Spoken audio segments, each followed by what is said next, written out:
Hello, darlings. You've all heard of Marilyn Monroe.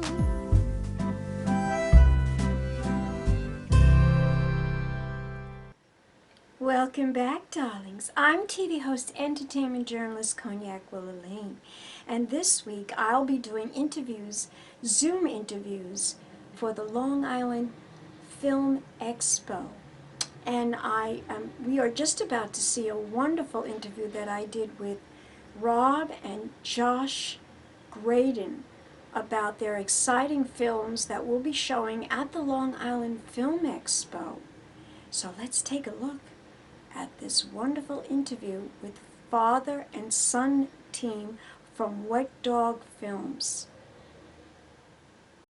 Life goes on at the 23rd Annual Long Island International Film Expo, happening September 30th to October 8th, screening almost 200 independent films from around the world. Come to Samania Mall in Westbury, Friday, October 2nd and Saturday, October 3rd for our weekend drive-in films, or watch virtually all week long on the device of your choice. Receive full schedule and ticketing info, plus details on our closing night party with Catherine Narducci and Maurice Dubois at longislandfilm.com. And remember, things may happen, but life goes on.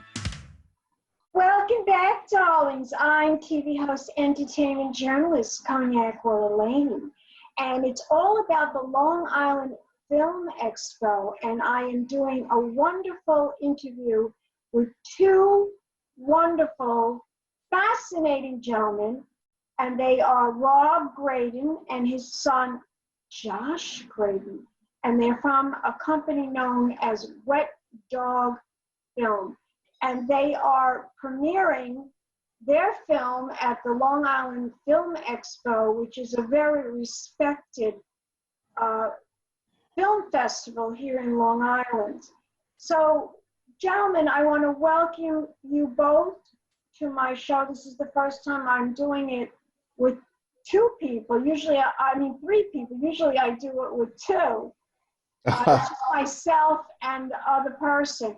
But I'm happy that you both can be here and you can do the Zoom interview with me.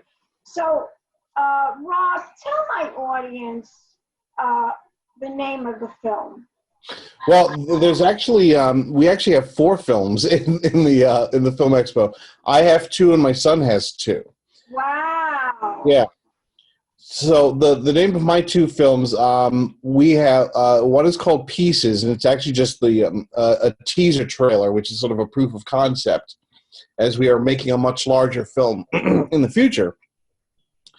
And that film it's a documentary essentially about a German artist who painted his colossal mural depicting what the map to world peace would be. And after he was finished painting it, he actually sliced it up into 6 different pieces and sent it to different people throughout the world. There's one in the Kremlin, the Dalai Lama has one, and a whole bunch of other people. And his concept was that on the day that there's world peace, those pieces of paintings would come back together to form the entire piece again. And that was it sat with me for many years. I was so obsessed with it, so I ended up deciding to make a documentary and follow and track down where all these pieces are throughout the world and find out really more about world peace and what it takes to create world peace, and talk to experts throughout the world and figure out what it would take to do that. Well, I don't think anyone has really fully figured it out because we still don't have world peace. But we're always hopeful that we may someday get what we're hoping for. Yeah. So that's your number one film, I assume, that you put in the festival. Yes. Now tell my audience a little bit more about the other. You have 4 films. Yeah, I have 2 and my son has 2, so I'll let him talk about the other 2. My darling, go right ahead. Tell us about your 2 films that are in the festival. So one is a trailer for Charlene, which is my feature film.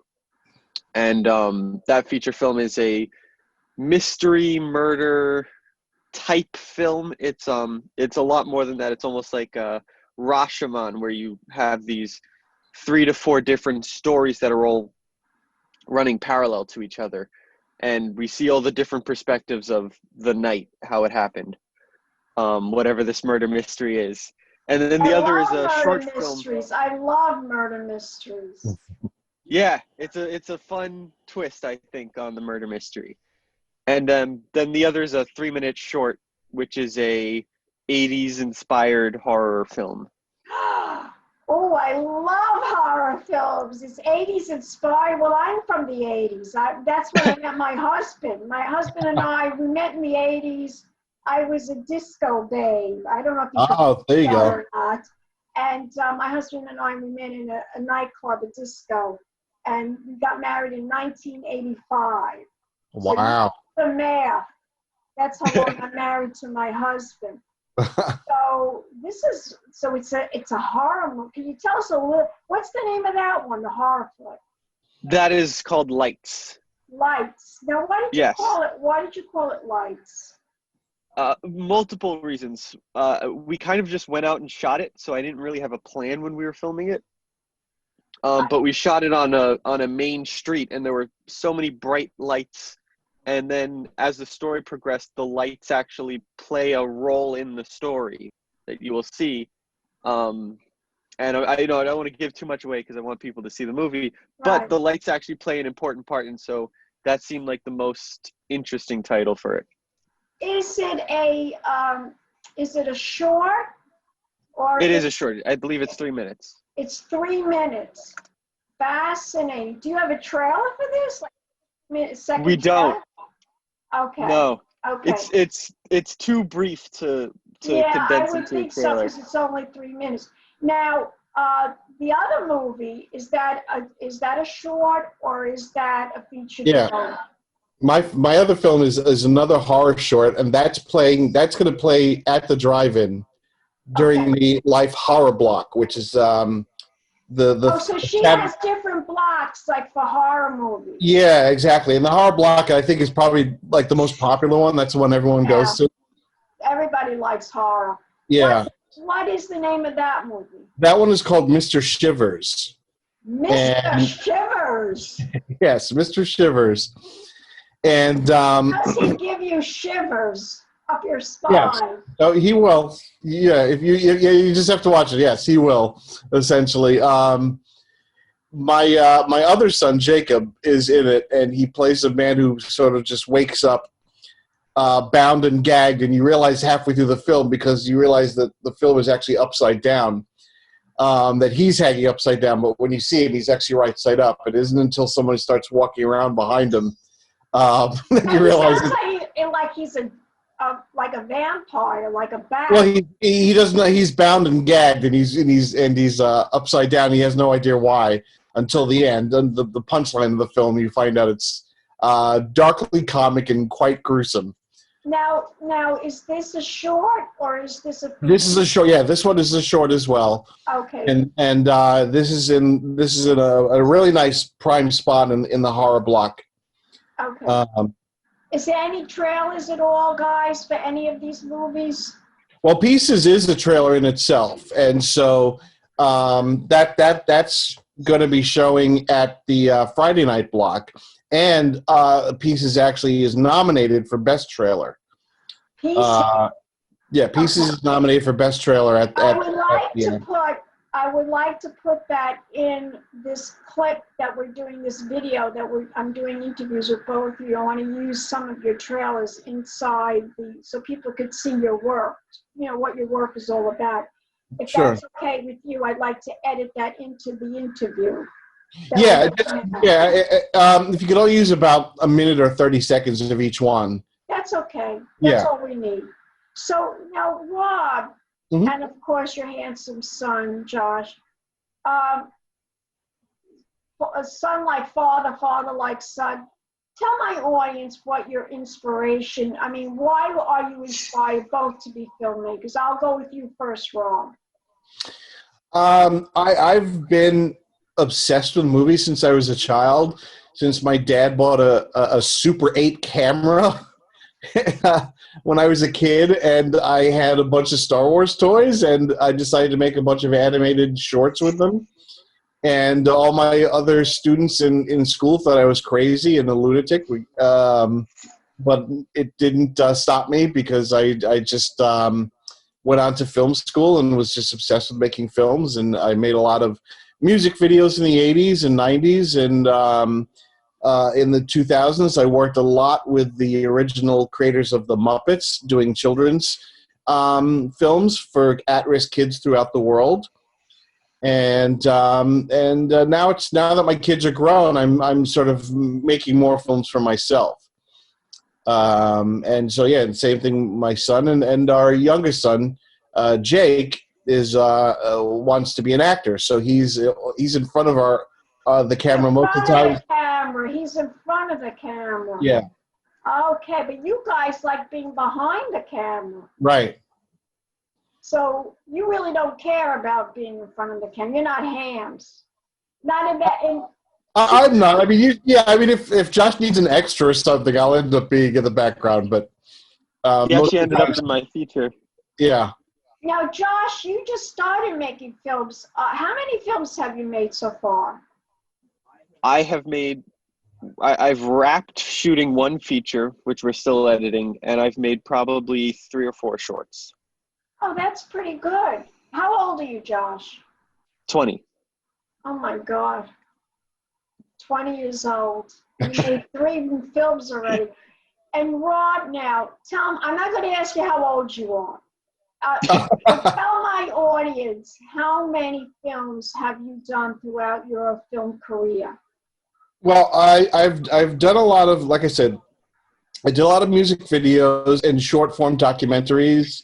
I've worked with people anywhere from Duran Duran to the Go-Go's to Clive Barker and Stan Winston. So you work with a lot of pros. So you sound like you don't even know how many, but you must have. No, I've lost count. I mean, I've been doing this for a very long time. Yeah. What was your most challenging piece of work that you found the most challenging? That's a good question. I think probably probably the stuff I did with the Muppets. Really? Yeah, I mean, well, not the Muppets. The original creators of the Muppets started a new company called No Strings International, and they do these short form puppet films for kids in at-risk parts of the world. So they would create puppet films for kids in Afghanistan, warning them about landmines, because there are more landmines than there are people in Afghanistan. And so that was probably the most. Those are the most challenging because you had to reach out to not only a bunch of children, but these were for adults as well. And but they were the most rewarding because you were literally saving lives. And how are you saving lives? Tell my audience how you would be saving lives. Well, I'll give you a perfect example. One of the ones was for cyclones in Indonesia. And about a year after we finished that, they had contacted the creators and said, "Oh, there was a cyclone in Indonesia, and it killed about 300 people." And they were like, "Oh my gosh!" And they were like, "Was there something our films could go out to more people?" They said, "You don't understand. If you didn't make those films to educate these people in these little villages, the devastation would have been in the thousands." Oh my God! So you realize that we directly had saved lives, and so as difficult as those films were to make, they were the most rewarding. I could see why. Yeah. Now, you said that you work with Duran Duran, and can you tell my audience who was the most famous person you did work with? Oh, Duran Duran, Go-Go's, Jay-Z probably. Jay-Z? Yeah. We interviewed him. What's he like to work with? He was very quiet. He was very quiet. He was very He's married to Beyonce, right? Beyonce, yeah. Beyonce Niles. I interviewed Beyonce Niles when she Oh, did you? Wow. Yes, I did many years ago when she was in that film Gold Member. Remember when she was Austin Powers? Yeah, with Austin Powers. And it was one of the first movie premieres that I ever went to. And of course, I was all dolled up. It was my first movie premiere. I was wearing a gold dress, a gold sequins dress that somebody gave me to wear because they knew that I was going to be on the red carpet. So they said, all right, we're going to give you this dress. Just tell everybody who the dress was from. And she got out of the limo. And I'll never forget this as long as I live. She got out of the limo and she had a gold gown on.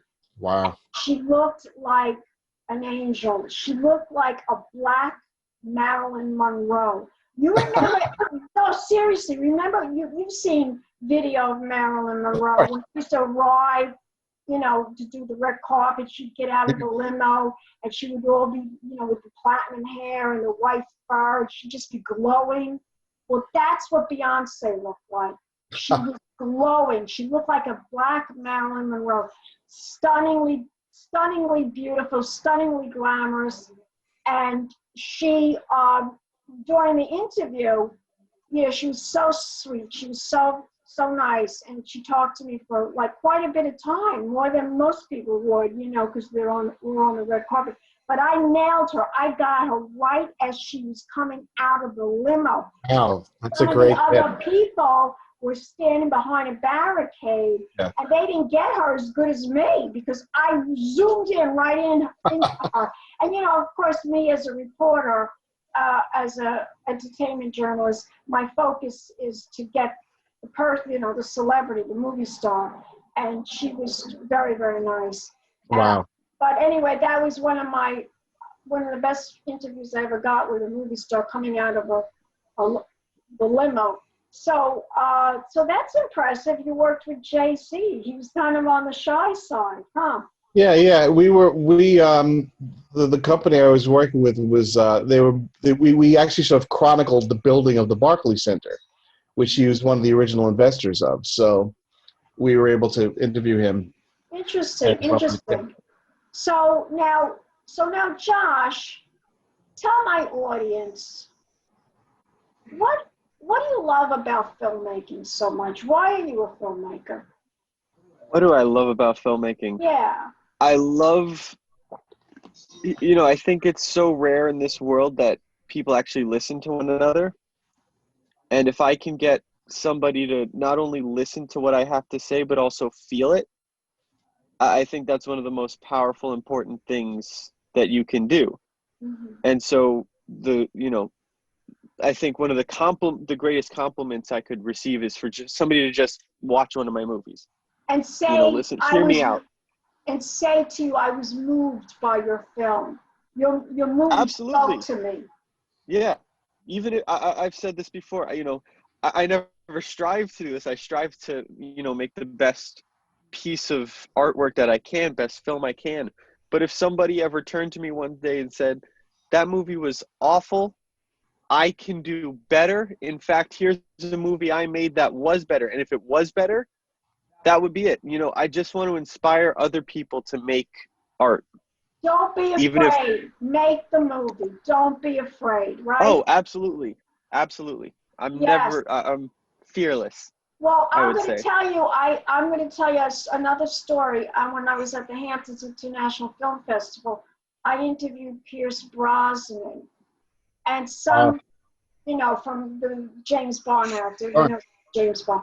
But anyway, some young actress, filmmaker, she's an actress too, wrote a script and she sent it to him.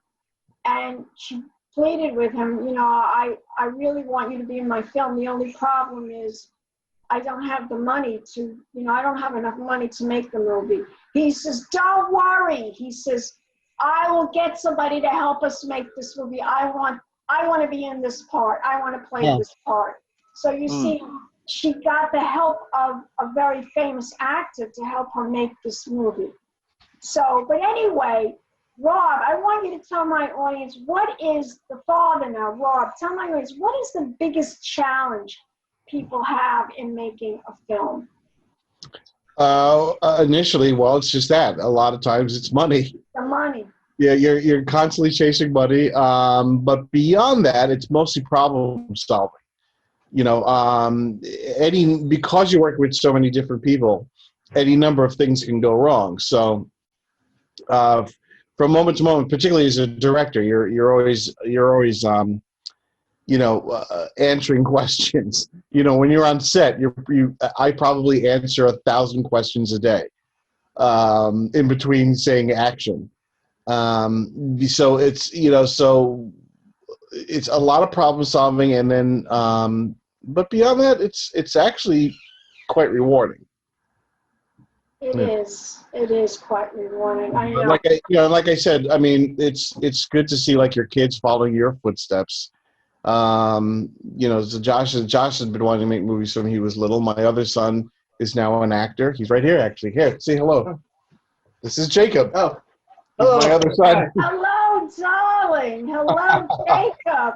So you have a fabulous family. How many sons do you have? Two. 2 sons. Yeah. And daughters? No. Just sons. That's the sons, yeah. Oh, they're both very handsome. They look like. Oh, thank you. Now, as a filmmaker, do you suggest young filmmakers to start with short films first and graduate into the feature film? Do you think it's a better idea to start them off? You believe that? I didn't. I kind of dove right into doing a feature. It. But your father recommended that you start with the short first. But he's a little bit of a different case because he grew up on sets and things like that. Yeah. So he sort of had a little bit of experience by the time he felt he needed to make a feature. So but if you don't know how to make movies yet, and just to get your feet wet, start with absolutely, and don't worry about money. Just take every phone can shoot video now, so grab your phone, grab your phone, grab your friends, start making little short films on the weekends, and learn how to edit things. And YouTube is a fantastic film school now. Anyway, it was a lot of fun talking to you guys. And yes, I wish you all the luck in the world with your films, all your films, and your film companies, Wet Dog Film and Taser Logic. Hazer Logic, and I want you both to tell my audience, Rob, you go first. What is your website? Wetdogfilms.com. Great. Yeah. And Josh, tell my audience. Where can we go? You can reach us at. Sorry. Where can we go to learn more information? You can find me on Taze Logic at YouTube or on Instagram. Or you can find me on my TAZEDLOGIC. We're on Twitter, YouTube, and Instagram. And then you can find me at Josh Graydon on Instagram or Twitter as well. Well, good luck, guys, at the Long Island Film Expo. I can't wait to see your films. And I can't wait to, be a part of all of this. You both are terrific guys, and you have a lot to say. I wish I had longer to talk to you, but, I have a full day of interviewing people. Sure. But you are the best, and as we say in show business, break a leg. Congratulations on all your films at the film festival, and good luck. Thank you. And I wish I was there to give you a big pink champagne kiss. Big champagne kisses. And we'll be back in a moment, darlings, with more Zoom celebrity interviews. Pink champagne kisses. Pays yo a gros la paix positive, gen plus chance pour qu'il y ait de 世界 stabilité 和平 et 不 puis 仅 adapté 仅 à 是 l'effet 没有在 sous des chocs intérieurs et Die Kosten extérieurs. für Gewalt betragen 13,4% der jährlichen אם אנחנו רציניים לגבי השלום, אנו חייבים לעבוד למענו באותו הלהט, רצינות, ההתמדה, הזהירות והאומץ, בהם התכוננו אי פעם למלחמה. What is world peace, and how is it achievable? My name is Rob Graydon. I'm a filmmaker from the United States. A few years ago, I had the opportunity to interview Arun Gandhi, who is the grandson of Mahatma Gandhi. Peace that's been cut up and sent throughout the world to different leaders of peace. This concept stayed with me for many, many years until I could no longer let it sit. Who else has these pieces, and where are they located? I decided I needed to find out. With everything going on in the world today, it's time to find these pieces. Join us as we go on an adventure to the four corners of the world looking for these pieces. What will happen when we find them? We're going to find some answers to the eternal question. What will it take to make peace achievable? Can reassembling this painting inspire and make everyone believe that peace is truly possible? Well, we're gonna find out.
Welcome back, darlings. I hope you enjoyed my interview with Rob and Josh Graydon. I certainly did. And please, darlings, don't forget to subscribe to my YouTube channel. And there will be more Zoom interviews coming up from the Long Island Film Expo. Keep watching, darlings. Pink champagne kisses.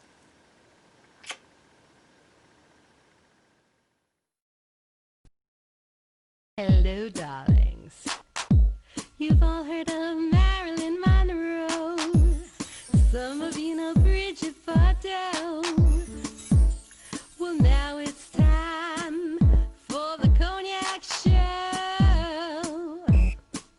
I said Cognac, ooh, ooh. I said Cognac, ooh, ooh, ooh. I'm a bubbly blonde, fabulously dressed to impress. One of a kind girl. I was brought into this world wrapped up in pearls. I love to mingle, though my husband reminds me I'm not single. How much I enjoy cognac, ooh, ooh. I said cognac, ooh, ooh, ooh. This has been a Crybaby Productions, darlings.